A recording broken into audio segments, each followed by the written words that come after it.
마태복음 22장. 예수님께서 사람들에게 다른 비유를 들어 말씀하셨습니다. 하늘나라는 아들의 결혼잔치를 마련한 왕의 빗될 수 있다. 왕이 종들을 보내어 잔치에 초대한 사람들을 모셔오게 하였다. 그러나 이들은 오려고 하지 않았다. 그러자 왕은 다시 다른 종들을 보내며 말했다. 초대받은 사람들에게 잔치가 준비되었다고 말해라. 소와 살찐 송아지도 잡았고 모든 것이 다 준비되었으니 어서 결혼잔치에 오라고 하여라. 그러나 사람들은 종들의 말을 듣지 않고 제 갈 길로 갔다. 어떤 사람은 밭에 나갔고 어떤 사람은 장사하러 갔다. 나머지 사람들은 종들을 잡아다가 그들을 모욕하고 죽였다. 왕은 매우 화가 났다. 그는 군사를 보내어 살인자들을 죽였다. 그리고 온 도시를 불태워버렸다. 그리고 자기 종들에게 말했다. 결혼잔치가 준비되었으나 초대받은 사람들은 자격이 없다. 너희는 큰 길에 가서 너희가 만나는 사람마다 결혼잔치에 초대하여라. 종들은 거리에 나가 만나는 사람들이 좋은 사람이건 나쁜 사람이건 가리지 않고 불러들였다. 그래서 결혼잔치 마당은 잔치 손님들로 가득 찼다. 왕이 그들을 보러 들어왔다가 결혼잔치 예복을 입지 않은 사람을 보았다.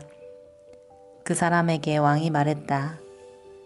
친구여, 결혼잔치 예복을 입지 않고 어떻게 여기에 들어왔는가? 그 사람은 아무 말도 하지 못했다. 왕이 종들에게 말했다. 이 사람의 손과 발을 묶어서 바깥 어두운 곳에 던져버려라. 그곳에서 슬피 울고 고통스럽게 이를 갈 것이다. 초대받은 사람은 많으나 선택된 사람은 적다. 그때 바리새파 사람들이 가서 예수님의 말씀을 트집잡아 예수님을 함정에 빠뜨리려고 공모했습니다. 그들은 자기들의 제자들을 헤롯 당원들과 함께 예수님께 보냈습니다. 이들이 말했습니다. 선생님, 우리는 선생님이 진실한 분이며 하나님의 길을 올바르게 가르치시며 사람의 얼굴을 보지 않으심으로 아무에게도 치우치지 않으신다고 생각합니다. 선생님이 생각하시는 것을 우리에게 말씀해 주십시오. 가이사에게 세금을 바치는 것이 옳습니까? 옳지 않습니까? 예수님께서는 이 사람들의 악한 생각을 아셨습니다. 그래서 말씀하셨습니다. 너희 위선자들아, 왜 나를 시험하느냐? 세금으로 내는 돈을 내게 보여라. 사람들이 은돈 한 데나리온을 예수님께 보여드렸습니다. 예수님께서 물으셨습니다. 이것은 누구의 얼굴이고 누구라고 쓰여 있느냐? 사람들이 대답했습니다. 가이사의 것입니다. 그러자 예수님께서 그들에게 말씀하셨습니다.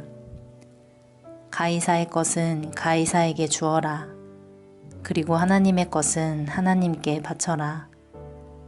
사람들이 예수님의 말씀을 듣고 놀랐습니다. 그리고 예수님께로부터 떠나갔습니다. 같은 날 부활이 없다고 말하는 사두개파 사람 몇 명이 예수님께 나아와 질문했습니다. 선생님, 모세는 남자가 아들이 없이 죽으면 그 동생이 형수와 결혼해서 형을 대신하여 아들을 낳아주어야 한다 라고 했습니다. 우리 가운데 7 형제가 있었습니다. 첫째가 결혼했지만 아들을 낳지 못하고 죽어 아내를 자기 동생에게 남겨놓았습니다. 그런데 둘째도 셋째도 그리고 7째까지 첫째와 똑같이 되었습니다. 결국엔 그 여자도 죽었습니다. 7 형제 모두가 이 여자를 아내로 맞아들였으니 부활 때에 이 여자는 이 7 형제 중에 누구의 아내가 되겠습니까? 예수님께서 이들에게 대답하셨습니다. 너희는 성경도 알지 못하고 하나님의 능력도 알지 못함으로 잘못 생각하고 있다. 부활할 때에는 누구도 장가가거나 시집가지 않으며 오직 사람들이 하늘에 있는 천사처럼 될 것이다. 죽은 자의 부활에 대해 말하자면 하나님께서 이렇게 말씀하신 것을 읽어보지 못했느냐? 나는 아브라함의 하나님, 이삭의 하나님, 야곱의 하나님이다. 하나님은 살아있는 사람들의 하나님이시지 죽은 사람들의 하나님이 아니시다. 사람들이 이 말씀을 듣고 예수님의 가르침에 놀랐습니다.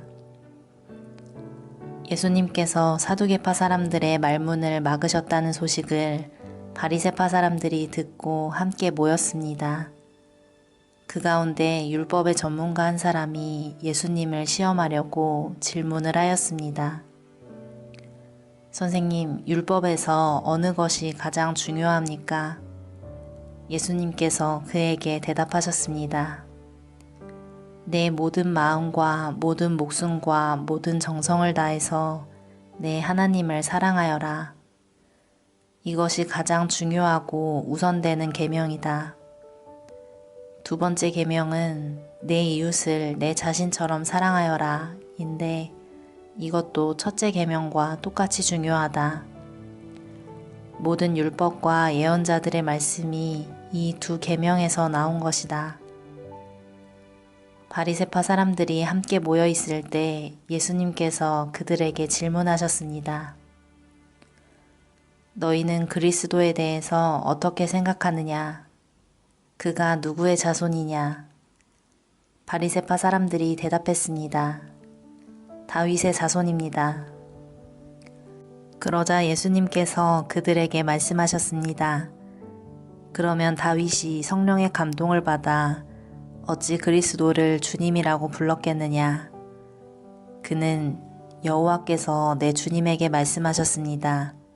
내가 내 원수를 내 발 아래 굴복시킬 때까지 너는 내 오른쪽에 앉아 있어라 하고 말하였다. 다윗이 이처럼 그리스도를 주님이라고 불렀는데 어떻게 그리스도가 다윗의 자손이 되느냐? 아무도 예수님께 한마디도 대답하지 못했습니다. 그 이후로 아무도 예수님께 감히 질문을 하려고 하지 않았습니다.